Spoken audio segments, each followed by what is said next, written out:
الحمد لله وكفى والصلاة والسلام على سيدنا محمد المصطفى وأحمد المجتبى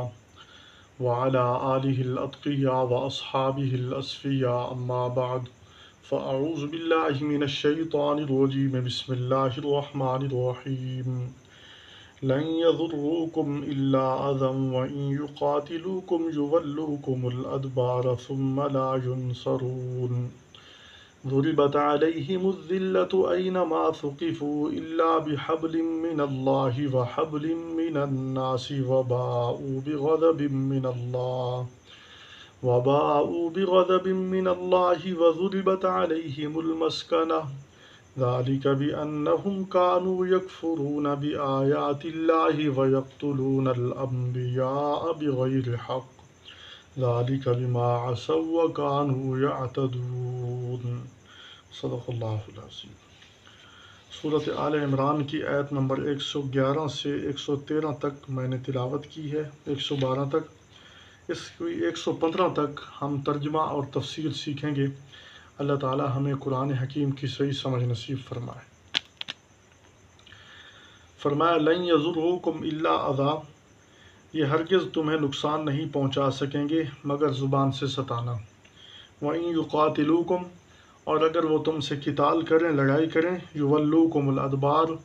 تو تمہیں تمہارے سامنے پیٹھ دے کر بھاگیں گے، ثم لا ینصرون، پھر ان کی مدد نہیں کی جائے گی۔ ضربت علیہم الذلۃ اینما ثقفوا، ان پر ذلت مسلط کر دی گئی ہے جہاں بھی یہ جائیں، جہاں بھی ہوں گے ذلیل ہوں گے۔ الا بحبل من اللہ، مگر اللہ کی طرف سے رسی ہے، وحبل من الناس، اور لوگوں کی رسی کی وجہ سے یہ بچ جائیں گے۔ وباؤ بغضب من اللہ، اور کمایا انہوں نے اللہ کا غصہ۔ وضربت علیہم المسکنہ، اور لازم کر دی گئی ہے ان پر حاجت مندی، محتاجی۔ ذالک بانہم کانوا یکفرون بآیات اللہ، یہ اس واسطے کہ یہ انکار کرتے تھے اللہ کی آیات کا، ویقتلون الانبیاء بغیر حق، اور انبیاء کو ناحق قتل کرتے تھے۔ ذالک بما عصوا وکانوا یعتدون، یہ اس واسطے کہ نافرمانی کی اور انہوں نے حد سے تجاوز کیا، حد سے آگے نکل گئے۔ لیسوا سواء من اہل الکتاب، فرمایا سارے اہل کتاب برابر نہیں ہیں۔ امۃ قائمۃ یتلون آیات اللہ، ایک گروہ ان میں سے ایسے ہے کہ جو تلاوت کرتے ہیں، جو سیدھی راہ پر قائم ہیں، تلاوت کرتے ہیں اللہ کی آیات آناء اللیل، رات کے اوقات میں، وہم یسجدون، اور وہ سجدے کرتے ہیں۔ یؤمنون باللہ والیوم الآخر، ایمان لاتے ہیں اللہ پر اور آخرت کے دن پر۔ ویأمرون بالمعروف، بھلائیوں کا حکم کرتے ہیں۔ وینہون عن المنکر، برائی سے منع کرتے ہیں۔ ویسارعون فی الخیرات، اور نیک کاموں میں دوڑتے ہیں۔ وأولئک من الصالحین، یہی لوگ نیک بخت ہیں۔ وما یفعلوا من خیر، جو کوئی بھی وہ بھلائی کریں گے، فلن یکفروہ، اس کی ہرگز ناقدری نہیں کی جائے گی۔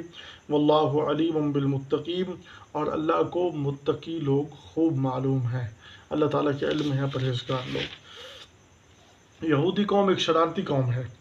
جہاں بھی یہ جائیں گے شرارت کریں گے۔ رسول اللہ صلی اللہ علیہ وسلم کے مدینہ طیبہ میں آنے کے بعد انہوں نے شرارتوں کا باقاعدہ طور پر آغاز کر دیا۔ یہی لوگ پہلے کہا کرتے تھے کہ ہم نبی آخر الزماں پر ایمان لائیں گے، جب وہ آئیں گے تو ہم ان کے ساتھ مل کر مشرکین پر غالب آ جائیں گے، دوسری قوموں کو تباہ و برباد کر دیں گے۔ لیکن جب نبی آخر الزماں آئے، پہچان لیا، یعرفونہ کما یعرفون ابناءہم، جیسے کہ اولاد کو پہچانتے ہیں، بلکہ اس سے بھی بڑھ کر نبی علیہ السلام کو انہوں نے پہچان لیا۔ لیکن ان کی چودراہٹ ختم ہو رہی تھی، نبی علیہ السلام کے اسلام کا سکہ وہاں بیٹھ رہا تھا، لوگ جوک در جوک اسلام کی طرف راغب ہو رہے تھے۔ تو انہوں نے بجائے اس کے کہ آپ صلی اللہ علیہ وسلم کا ساتھ دیتے، حق واضح ہونے کے باوجود، حق دیکھنے سننے کے باوجود یہ ایمان نہیں لائے اور سازشیں کرنے شروع کر دیں۔ جب یہ سازشوں کا علم مسلمانوں کو ہوا تو اللہ تعالیٰ نے فرمایا لن یضروکم الا اذی، اے ایمان والو یہ تمہیں نہیں تکلیف دیں گے سوائے زبانی بک بک کرنے کے، سوائے زبانی اذی پہنچانے کے، سوائے زبانی ایذا تکلیف دینے کے، تمہارا کچھ نقصان نہیں کر سکیں گے۔ فرمایا وَأَنْتُمُ الْأَعْلَوْنَ إِن كُنْتُم مُؤْمِنِينَ، اگر تم ایمان کے تقاضوں پر قائم رہے تو تم ہی غالب رہو گے۔ ایمان والوں کو اللہ نے بہت بڑی خوشخبری سنا دی، فرمایا اور یہ تمہاری جتنی بھی سازشیں کر لیں یہ تمہارا کچھ نہیں بگاڑ سکیں گے سوائے زبانی بک بک کرنے کے۔ وَإِن يُقَاتِلُوكُمْ، اور اگر کبھی تمہارے ساتھ قتال کرنے کے لیے آ بھی گئے، کوئی نوبت آ بھی گئی کہ تمہارے ساتھ لڑنے کے لیے آئیں میدان میں، يُوَلُّوكُمُ الْأَدْبَارَ، تمہارے سامنے پیٹھ پھیر کر بھاگ جائیں گے، پیٹھ دکھا کر بھاگ جائیں گے۔ یہ بزدل قوم ہیں، لڑنے والے نہیں ہیں۔ ثُمَّ لَا يُنصَرُونَ، پھر ان کی مدد کہیں نہیں کی جائے گی، کوئی بھی ان کی مدد کرنے کے لیے تیار نہیں ہوگا۔ چنانچہ خیبر کے اندر بنو نذیر، بنو قریظہ، بنو قینقاع، یہ سب جو ہے نا ان کو شکست ہوئی اور شکست سے انہیں تسلیم کی اور وہاں سے چلے گئے۔ رومیوں نے ان کو شکست دی، جہاں بھی یہ جاتے ہیں وہیں شکست کھاتے ہیں۔ آگے اللہ فرما رہے ہیں ضربت علیہم الذلہ، ان پر ہمیشہ کے لیے ذلت مسلط کر دی گئی، جہاں بھی یہ ہوں گے ذلیل ہوں گے اپنی شرارتوں کی وجہ سے۔ اینما ثقفوا، جہاں بھی یہ جائیں وہاں پر ان کو ذلیل کیا جائے گا۔ ایسا نہیں ہوگا کہ ان کو کہیں سے پروٹوکول مل جائے، ایسا نہیں ہوگا کہ ان کو کہیں سیاسی عروج مل جائے، سیاسی عروج کبھی ان کو حاصل نہیں ہوگا، یہ کبھی بھی سیاست میں عروج پر نہیں آئیں گے، ہمیشہ ذلیل ہوتے رہیں گے، اور پھر اقتدار کبھی ان کو حاصل نہیں ہوگا، اور پھر یہ جگہ جگہ مار کھائیں گے۔ الا بحبل من اللہ، ہاں ایک استثناء کی صورت ہے کہ اللہ کی ڈھیل کی وجہ سے، اللہ کی رسی کی وجہ سے یہ بچ جائیں۔ اللہ کی رسی سے کیا مراد ہے کہ اللہ رب العالمین نے، بعض مفسرین نے فرمایا کہ تورات ان کو عطا کی، اور تورات کچھ نہ کچھ احکام ان اندر موجود ہیں، ان میں سے جو کچھ نہ کچھ عمل کر رہے ہیں تو وہ گویا کہ تورات پر عمل کرنے کی وجہ سے اللہ نے ان کو ڈھیل دی ہے۔ یا بعض نے فرمایا کہ اللہ کی ڈھیل سے مراد یہ ہے کہ جو ان کے وہ بزرگ ہیں جو اپنی جھونپڑیوں کے اندر بیٹھ کر عبادت کر رہے ہیں، اہل اسلام کو ستا نہیں رہے، وہ محفوظ ہو گئے، ان کی عورتیں محفوظ ہو گئیں، ان کے بچے محفوظ ہو گئے، کیونکہ اسلامی جہاد کا قانون یہ ہے کہ کمزوروں پر ہاتھ نہ اٹھایا جائے، جہاد تو نوجوان اور طاقتوروں سے کیا جاتا ہے، ہاں جو شرارتی ہوں ان کے ساتھ جہاد کیا جائے گا۔ تو فرمایا اللہ کی رسی کی وجہ سے یہ بچ جائیں گے۔ اگر یہ ڈھیل پائیں گے تو اللہ تعالیٰ کی طرف سے ان کو ڈھیل ہوگی کہ ان کو مارو نہیں، ان کو قتل نہ کرو، ان کی بیوی عورتوں کو کچھ نہ کہو، ان کو بچوں کو کچھ نہ کہو، ان کے بڑے بڑے جو ان کے بزرگ ہیں جو اپنی جھونپڑیوں کے اندر بیٹھے ہیں اور اپنی مخصوص طریقے پر عبادت کر رہے ہیں ان کو کچھ نہ کہو۔ تو فرمایا اللہ کی رسی کی وجہ سے یہ بچ جائیں گے۔ وَحَبْلٍ مِّنَ النَّاسِ، یا پھر لوگوں کی رسی کی وجہ سے، لوگوں کی ڈھیل کی وجہ سے۔ ایک تو مطلب یہ ہے کہ کسی کا آسرا لے کر یہ زندگی گزاریں گے، جیسے یہود مشترکہ طور پر آج مغربی ممالک کا آسرا لے کر یہ ایک زندگی گزار رہے ہیں۔ موجودہ ان کے اسرائیلی حکومت پر جو اعتراض ہوتا ہے، اس اسرائیلی حکومت ان کی اپنی ذاتی نہیں ہے، یہ ان کی مشترکہ ایک چھاونی ہے، مغربی ممالک کی یہ مشترکہ چھاونی ہے۔ آج بھی وہ ان سے اپنا ہاتھ اٹھا لیں تو یہ چند گھنٹوں کے مہمان نہیں رہیں گے۔ وَحَبْلٍ مِّنَ النَّاسِ، یا حبل من الناس کا ایک مفہوم یہ بھی ہے کہ کسی ملک میں چلا جائیں تو وہاں کا ویزا لے لیتے ہیں، ویزے کے اندر یہ قانون ہوتا ہے کہ جس ملک کا یہ ویزا لیں وہ ان کی ذمہ داری میں آ جاتے ہیں، وہ ان کی حفاظت کرتے ہیں۔ تو فرمایا اس وجہ سے ان پر جو ہے نا ذلت سے یہ بچ گئے ہیں۔ وَبَاءُوا بِغَضَبٍ مِّنَ اللَّهِ، اور اللہ کا غضب انہوں نے کمایا۔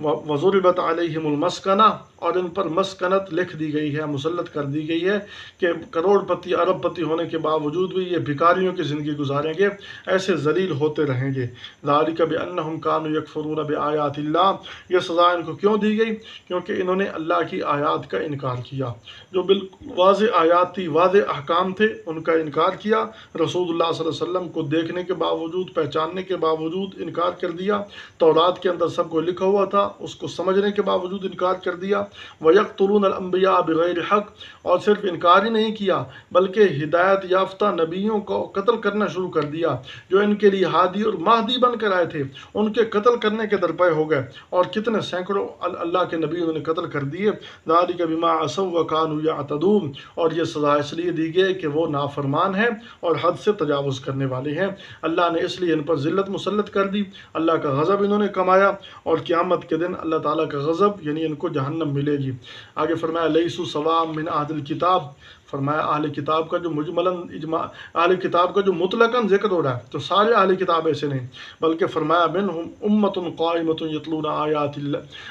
اللہ آناء اللیل، فرمایا اہل کتاب میں سے ایک گروہ ایسا بھی ہے جو راہ حق پر قائم ہے، جنہوں نے سیدھی راہ اختیار کر لی ہے، وہ اللہ کی آیات قرآن حکیم کو تلاوت کرتے ہیں آناء اللیل، راتوں کے اوقات میں احیا کرتے ہیں، اللہ کے سامنے گڑ گڑاتے ہیں، اللہ کے سامنے سر بسجود ہوتے ہیں۔ جناب رسول اللہ صلی اللہ علیہ وسلم جب مدینہ طیبہ آئے تو وہاں یہود کے 10 بڑے علماء تھے، ان میں سے ایک حضرت عبداللہ بن سلام اور ان کے کچھ رفقا، انہوں نے ایمان قبول کیا، ایمان کی سعادت کو انہوں نے اپنے سینے سے لگا لیا، تو فرمایا کہ وہ پھر اللہ کے قرآن کی تلاوت کرتے تھے آناء اللیل، اللہ ان کی تعریف کر رہا ہے کہ وہ راتوں کا احیا فرماتے تھے، فرمایا وہم یسجدون، اور سجدے کرتے تھے، اللہ کی بارگاہ میں جھک جاتے تھے، اللہ کی بندگی کیا کرتے تھے، یؤمنون باللہ والیوم الآخر، ایمان لاتے ہیں اللہ پر اور آخرت کے دن پر، ایمان کے تقاضوں پر عمل کرتے ہیں، ویأمرون بالمعروف، امر بالمعروف کرتے ہیں، لوگوں کو ایمان کی دعوت دیتے ہیں، چھوٹی سے چھوٹی نیکی کی دعوت دیتے ہیں، وینہون عن المنکر، اور برائی سے منع کرتے ہیں، اللہ تعالیٰ کی نافرمانی اور بغاوت سے منع کرتے ہیں، کفر و شرک سے منع کرتے ہیں، نفاق اور حد سے تجاوز کرنے سے منع کرتے ہیں، چھوٹے چھوٹے گناہوں سے منع کرتے ہیں، تو امر بالمعروف اور نہی عن المنکر کرتے ہیں، ویسارعون فی الخیرات، اور بھلائی کے کاموں میں یہ مسارعت کرتے ہیں، جلدی کرتے ہیں، بھلائی کے کاموں کو خوش دلی سے قبول کرتے ہیں، اولئک من الصالحین، فرمایا یہی لوگ فلاح پانے والے ہیں، یہی لوگ نیک بخت ہیں، صالحین یہی لوگ نیک بخت ہیں، اللہ کے ہاں مقبول ہیں۔ فرمایا سارے اہل کتاب کو ایسا نہ سمجھ لینا، بلکہ ان میں سے نیک لوگ بھی ہیں، اور نجران کے 40 عربی النسل عیسائی وہ مسلمان ہو گئے، اسی طرح حبشہ کا نجاشی وہ حضرت جعفر طیار رضی اللہ عنہ کی تقریر سن کر وہ مسلمان ہو گیا، اسی طرح کئی نصارہ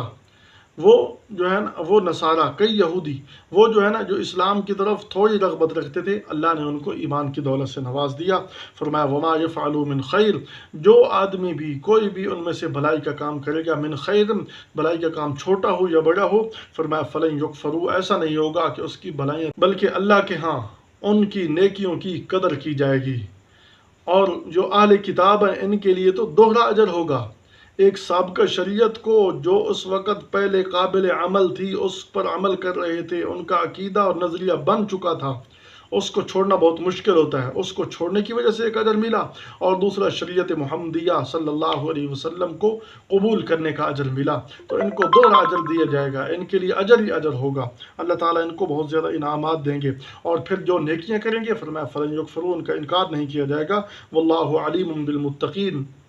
اللہ فرما رہے ہیں کہ میں تقوی والوں کو، پرہیزگاروں کو خوب جانتا ہوں، کون متقی ہے، کون پرہیزگار ہے، کون کیا کر رہا ہے، اللہ تعالیٰ کے علم سے کوئی بھی باہر نہیں ہے، اللہ تعالیٰ کے علم محیط کے اندر پوری کائنات ہے، ذرہ ذرہ ہے، ہر چیز اس کے علم کے اندر ہے، تو فرمایا کہ وہ متقی جو آدمی تقوی اختیار کر رہا ہے اس کو اچھی طرح جانتا ہے کہ اس کے اندر کتنا اخلاص ہے اور کتنی اس کے اندر جو ہے نا اخلاص نہیں ہے۔ فرمایا اللہ بخوبی جانتا ہے کہ کون ان میں اہل کتاب میں سے صحیح طور پر اسلام قبول کر چکے ہیں اور کون ہیں جو اسلام کو ٹھکرا چکے ہیں۔ اللہ رب العالمین ہم سب کو راہ ہدایت نصیب فرمائے، قرآن و سنت پر عمل کی توفیق عطا فرمائے، وما توفیقنا الا باللہ۔